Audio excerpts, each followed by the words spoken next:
Could Scotch whisky be a suitable addition to your investment portfolio? In this video, I'll discuss why Scotch whisky is not only a stable alternative asset class, but also how it's achieved over 300% over the last 10 years, making it a significant growth play in a diverse investment portfolio. Before we dive in, allow me to introduce myself. I'm Niall. I'm an investment advisor based in the UAE with over 12 years in banking and finance experience. I work with high net worth investors globally, spanning across 30 different countries. For most of my clients, I'm responsible for constructing their investment portfolios, but some of my clients are very successful DIY investors and opt to work with me on a collaborative measure because I bring fresh investment ideas to the table. This brings us smoothly onto Scotch whisky. There are several reasons why I consider single malt Scotch whisky an investment grade commodity. A good starting point is to understand the definition of Scotch whisky and see the stringent regulations which govern its production. For whisky to be classified as Scotch, it must be produced and matured in Scotland for at least 3 years, all under the oversight of the HMRC. While HMRC may be a common enemy for me and Brits around the world with their punitive tax, in this rare instance, they are our guardian as their involvement provides a strong element of reassurance due to the robust regulatory framework. So let's break down the investment case. When evaluating any investment, it's crucial we assess the macro factors first and then work our way down to the micro level. So if we look at the supply and the demand factors, looking at the supply side first, production numbers are consistent for Scotch whisky year on year. So there's no threat to me of oversupply. And that's due to the intensive maturation process and fixed production capacities at distilleries. And of course, naturally, each bottle consumed further reduces the supply globally, and there's a lot of bottles consumed. 5 billion litres of whiskey is consumed annually, and a good portion of that's Scotch. So whether that's in the pub, restaurant, or at home after a long week of work, I say this while recording on a Friday night. So we know that the supply side is reducing.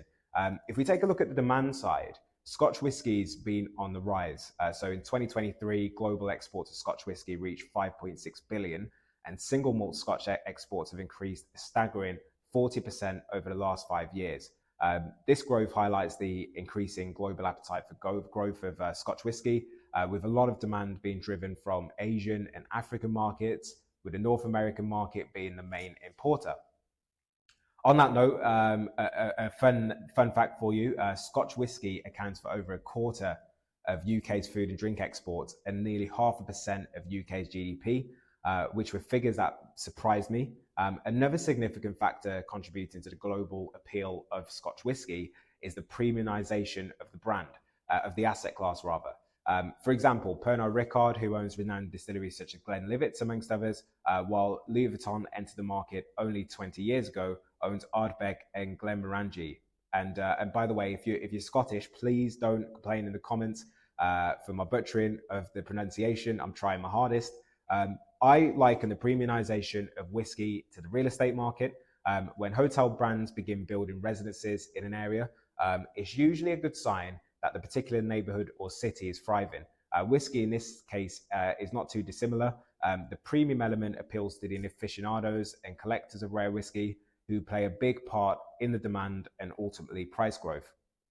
Now let's talk about performance and understand the factors which have led to whiskey achieving a 4x multiple over the last decade. There's an interesting research paper which I'll reference in the comments, and it was produced by the UK government, which for me underpins the investment case. It measures the price inflation of whiskey by price per nip. Price per nip is in essence a shot measurement, and it's seen a price rise in a uniform fashion of over the last 35 years, averaging 5% as an annual increase. What this data tells me is if you buy a standard bottle from the shop, let's say a Dalmore 12 year, for example, and you left it on your shelf for a few years, it wouldn't be unreasonable to expect the price to have risen by 15 to 20%, perhaps even more because Dalmore is a single malt Scotch. I'm glad I mentioned single malt because this is one of the key factors that drives the outsized returns in whiskey on top of the 5% price inflation I just mentioned. Single malt Scotch whisky means the malted barley is being produced by one distillery and one distillery only, which adds a layer of prestige and demand. So a quick little side story for you. I was doing a whiskey tasting with my colleagues. It was in this very office, and we were given a few flyers detailing the tasting notes of whiskey produced at an Islay distillery. The tasting notes mentioned sea air, and a lot of my colleagues sniggered, but the whiskey enthusiasts in the room thought those laughing were sacrilege. Single malt is so highly desired because blended whiskey is an array of different malts, meaning there's no distinction in taste in comparison. So this is one of the key differences that can achieve 2 to 3% growth versus 20 to 30% growth. Another way outsized returns are achieved in whiskey is through cask maturation. So unlike bottled whiskey, which remains static, whiskey in the cask continues to mature and develop complexity over time. And this aging process adds layers of flavor and character, increasing the appeal of older whiskey. So last year, we saw a bottle of Macallan sold for 2.3 million at auction.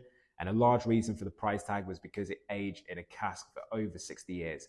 Now, that does not suggest you need to hold for 6 decades to generate an attractive return, but the age of the whiskey does play a major part in the price growth, and whiskey can only mature in the cask, unlike wine, of course, which improves in the bottle. For example, if you bought a 12-year-old bottle of Auchentoshan 10 years ago and kept it on your shelf, today you will still have a 12-year-old bottle of Auchentoshan. However, if that 12-year-old Auchentoshan was left in a cask, it would now be a 22-year-old Auchentoshan, not only making it more desirable on the palate, but also multiples higher in price. So if you are intent on adding Scotch to your whiskey portfolio, cask whiskey is the route I would choose. I'll mention at the very start of the meeting, but the tight regulations the Scotch whiskey market has alleviates any security concerns, as casks are stored under UK government bond and are insured by a major insurance company. So to add a bit of balance, the main 3 drawbacks of whiskey are the asset class is one, the recommended hold. I would at least have an investment horizon of at least 5 years for a targeted return of 14 to 18% per annum.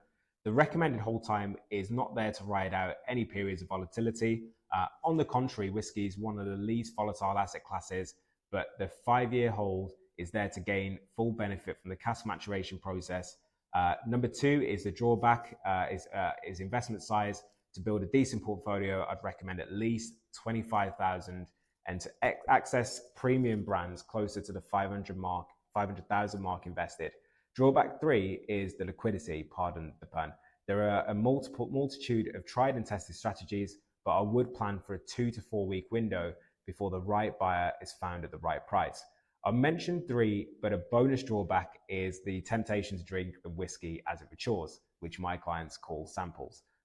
Let's wrap this up. The video's gone on for a bit longer than I was expected, but hopefully this serves as a comprehensive overview for Scotch Whisky Cask investing, which I believe has the rare trifecta of being high performing, stable, growing asset class with many family offices and private investment funds adding exposure to Scotch in increasing amounts.